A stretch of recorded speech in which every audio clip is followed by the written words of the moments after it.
Hello, আসসালামু আলাইকুম। কেমন আছেন সবাই? আজকে আমি একটা নতুন খাবারের রেসিপি নিয়ে এসেছি।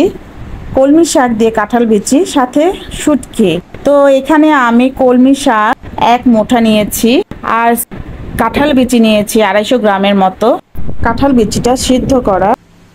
তো চলুন শুরু করা যাক। এখানে আমি 3 টেবিল চামচের মতো তেল নিয়েছি।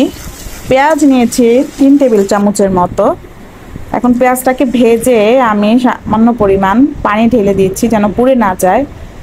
আদা রসুন বাটা দিয়েছি 1 চা চামচ, লবণ দিলাম পরিমাণ মতো, শুকনো মরিচের গুঁড়া 1 চা চামচ, হলুদের গুঁড়া 1/2 চা চামচ, ধনিয়ার গুঁড়া 1/2 চা চামচ দিয়ে একটু পানি দিয়ে নেড়ে দিচ্ছি, কষিয়ে নিচ্ছি মশলাটা।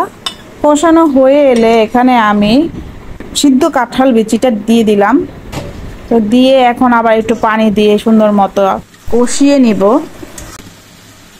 এটা কষানো হয়ে গেছে, এখন আমি শাকগুলা ঢেলে দিচ্ছি।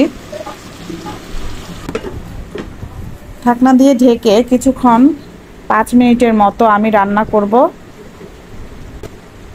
এখন আবার ঢাকনা উঠিয়ে আবার একটু নেড়ে দিচ্ছি, যে এটাকে আমি জাস্ট 90% মতো সিদ্ধ করব শাকটা, তাহলে টেস্টটা ভালো আসবে। তো এখন আমি আবার দুটো শুটকি দিয়ে দিলাম। দুটো শুটকি যথেষ্ট। আবার একটু পানিও দিয়ে দিলাম যেন ভালো মতো শুটকিটা সিদ্ধ হয়ে যায়। তো এখানে আমার প্রায় রান্না শেষ হয়ে আসছে। এখন আমি এর মধ্যে কিছু পরিমাণ কাঁচামরিচ কেটে দিয়ে দিব একটু ঝাল হওয়ার জন্য। শুটকিটা একটু ঝালই রান্না করব। তো কাঁচামরিচ দিয়ে দিয়েছি।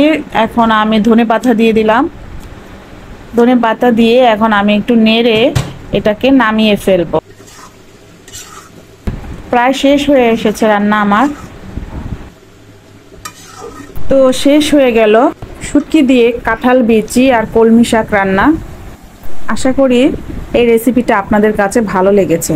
আর যদি ভালো লেগে থাকে তাহলে আমাকে একটা লাইক দিবেন আর চ্যানেলটা সাবস্ক্রাইব করবেন।